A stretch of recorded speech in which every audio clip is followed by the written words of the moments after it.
성추행 피해 끝에 숨진 공군 부사관과 관련해서 공군 경찰이 국방부에 단순 사망으로 허위 보고한 정황이 담긴 문서가 공개됐습니다. 군인권센터는 국방부가 이 문서를 조기에 입수하고도 공군 경찰단장을 입건조차 안 했다며 국방부 조사지휘부를 수사에서 배제해야 한다고 주장했습니다.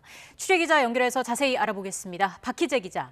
네, 사회부입니다. 네, 공군 이중사 사건과 관련해서 공군 경찰지휘부가 허위 보고한 정황이 담긴 문서들이 공개됐다고요. 네, 이번에 군인권센터가 공개한 문건인데요. 고 이모 중사가 숨진 직후 공군 경찰 지휘부가 공군 참모총장과 국방부에 각각 전달한 보고서입니다. 앞서 센터는 공군 군사경찰단장이 이 중사의 성추행 피해 사실을 알고도 국방부에 단순 사망으로 축소 보고했다고 폭로했는데요. 이번에 공개된 보고서 4건에는 그 과정이 세세하게 담겨 있습니다. 하나씩 살펴보겠습니다. 첫 번째는 이 중사가 숨진 당일인 5월 22일 공군 군사경찰단이 국방부에 보고한 사망 사실에 대한 보고서입니다. 여기에 성추행 피해 사실은 빠져 있습니다. 두 번째도 같은 날 공군 경찰단장이 공군 참모총장에게 전달한 이중사 사망 관련 발생 보고서인데요. 여기엔 사망 사실과 함께 성추행 피해와 관련한 조사, 조치 내용이 담겼습니다. 세 번째도 공군 경찰지휘부가 총장에게 사망 다음 날 보고한 보고서 문건인데요.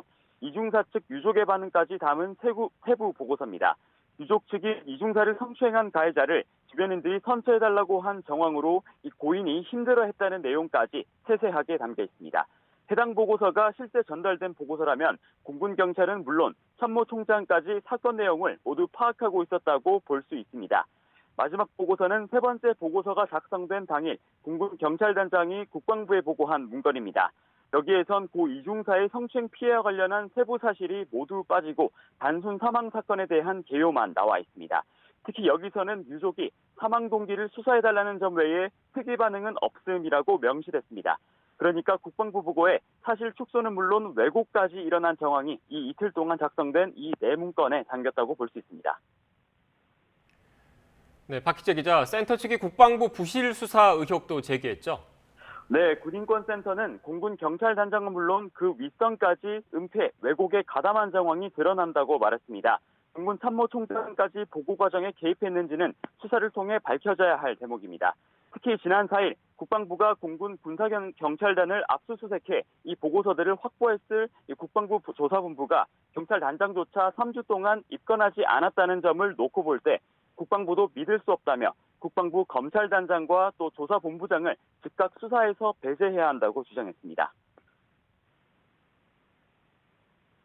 모든 사실을 다 알고 있으면서도 국민에게 이를 감추고 관련자의 중대범죄를 축소, 은폐하는 일에 앞장서고 있다.